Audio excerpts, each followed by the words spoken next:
Who is Peter? His original name was Simon. He was the son of Jonah or John, and Apostle Andrew was his brother. He was a disciple of Jesus. Jesus renamed Simon Cephas, an Aramic word meaning rock. He was the first pope.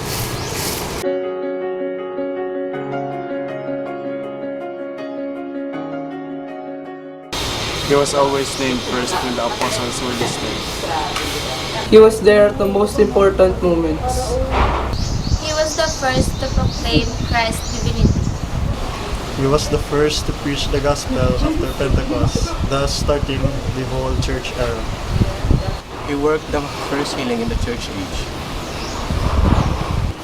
He had the revelation that Gentiles were to be baptized and accepted as Christians. He alone was told by Christ after his resurrection to feed his lambs, feed his sheep, and strengthen his brethren.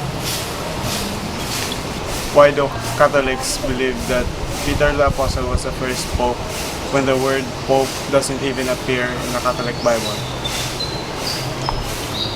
The word Pope doesn't appear in the Bible, but then neither do the words Trinity, Incarnation, Ascension, and Bible appear in the Bible. However, they are referred to by other names. The Bible, for example, is referred to as Scripture. The Pope, which means head of bishop of the church, is referred to as the rock of the church. Or as the shepherd of the church, Christ used the terminology when he appointed the Apostle Peter the first head bishop of his church, saying, "Blessed art thou, Simon Bar-Jonah, thou art Peter, and upon this rock I will build my church." Matthew 16, verse 17 to 19. There shall be one fold and one shepherd. John 10:16. Feed my lambs, feed my sheep. John 21, verse 15 to 17. The words rock and shepherd must apply to Peter, and they must distinguish him as the head apostle. Otherwise, Christ's statements are so ambiguous as to be meaningless. Certainly, the other apostles understood that Peter had authority from Christ to lead the church, for they gave him the presiding place every time they assembled in council. And they placed his name first every time they listed the names of the apostles. What does the Bible say about the Pope or papacy? The Roman Catholic Church teaching about the Pope is built upon and involves the following Roman Catholic teachings. Number 1. Christ made Peter the leader of the apostles and of the church. In giving Peter the keys of the kingdom, Christ not only made him leader, but also made him infallible when he acted or spoke as Christ's representative on earth. This ability to act on behalf of the church in an infallible way when speaking ex cathedra was passed on to Peter's successors, thus giving the church an infallible guide on earth. The purpose of the papacy is to lead the church unerringly.